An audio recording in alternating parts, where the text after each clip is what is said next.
হঠাৎ হৃদরোগে আক্রান্ত হলে আপনি কোথায় যাবেন? সেই বিষয়টি আপনি আমার এই ভিডিওর মাধ্যমে জানতে পারবেন। আমার ভিডিওটি দেখতে থাকুন। আসসালামু আলাইকুম।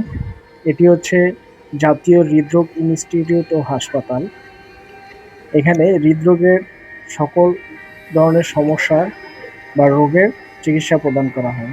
এই হাসপাতালটি ঢাকা শহরের শেরেবাংলা নগর থানার শহীদ সোহরাওয়ার্দী মেডিকেল কলেজ হাসপাতালের পাশেই অবস্থিত। এটি সরকারি হাসপাতাল।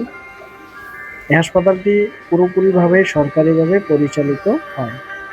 তবে এখানে শুধু হৃদরোগের চিকিৎসা করা হয়। এটি শুধুমাত্র হৃদরোগে আক্রান্ত রোগীদের জন্যই বানানো হয়েছে। সরকারিভাবে এই হাসপাতালটি বানানো হয়েছে। আপনারা যারা প্রাথমিকভাবে কোনো হৃদরোগে ভুগছেন বা আক্রান্ত হচ্ছেন, তারা এখানে এসে ওপিডিতে টিকিট কেটে ডক্টর দেখাবেন। প্রাথমিকভাবে আপনাদের প্রাইভেট মেডিকেলে গিয়ে ডক্টর দেখানোর প্রয়োজন নাই। আপনারা এখানে এসে ওপিডিতে টিকিট কেটে প্রাথমিকভাবে এখানে চিকিৎসাটা নেবেন। এখানে ডক্টরদের সাথে আলাপ করবেন। যদি আপনার সমস্যা জটিল হয়, এখানে ডক্টররা চিকিৎসা যদি না দিতে পারে বা বিলম্ব করে বা সময় লাগে, সেক্ষেত্রে আপনি আপনার সামর্থ্য অনুযায়ী ব্যক্তিগত কোনো মেডিকেলে গিয়ে একজন কার্ডিওলজি ডক্টর দেখিয়ে তার চিকিৎসা সেবা নিতে পারবেন। বাংলাদেশের অনেক অঞ্চল থেকে দূর দূরান্ত থেকে অনেক রোগী হৃদরোগে আক্রান্ত হয়ে হঠাৎ করে কোথায় যাবেন তারা ডিসিশন নিতে পারেন না। আমি তাদের জন্য এই ভিডিওটি করছি। আপনারা প্রাথমিকভাবে কোনো কিছু চিন্তা না করে আপনাদের কোনো হার্ট অ্যাটাক বা হৃদরোগজনিত কোনো সমস্যা হলে সাথে সাথে আপনারা কালবিলম্ব না করে একটি অ্যাম্বুলেন্স নিয়ে সরাসরি বাংলাদেশের যে কোনো জায়গা থেকে এই জাতীয় হৃদরোগ ইনস্টিটিউট ও হাসপাতালে চলে আসবেন।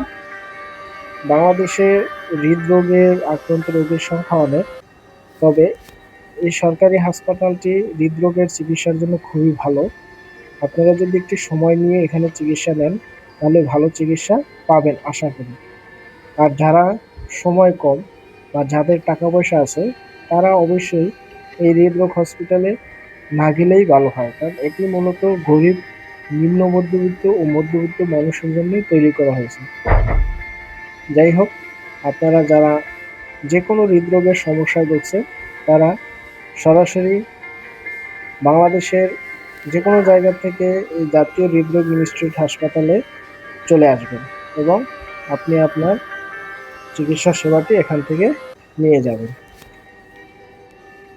হাসপাতালে একটি ফার্মেসি রয়েছে। এখানে 24 ঘন্টা আপনি ওষুধ কিনতে পারবেন। যে কোনো ওষুধ যে কোনো সময় প্রয়োজন হলে এই ফার্মেসি থেকে কিনে নিতে পারবেন এবং আপনার যদি ছুটি হয়ে চলে যাওয়ার সময় সেক্ষেত্রে কোনো ওষুধ থেকে গেলে এখান থেকে আবার টাকা ফেরত দিতে পারবেন।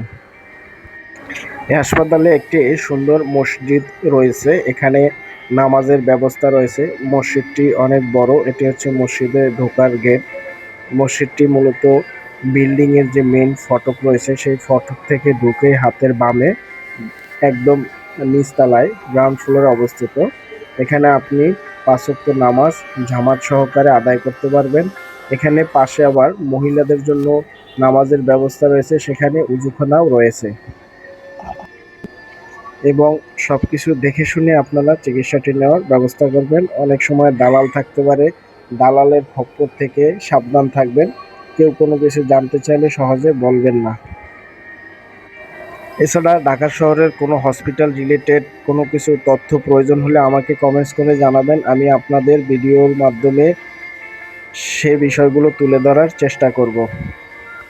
আজ এ পর্যন্তই। সুস্থ থাকবেন, ভালো থাকবেন। সবার সুস্থতা কামনা করে বিদায় নিচ্ছি। আল্লাহ হাফেজ।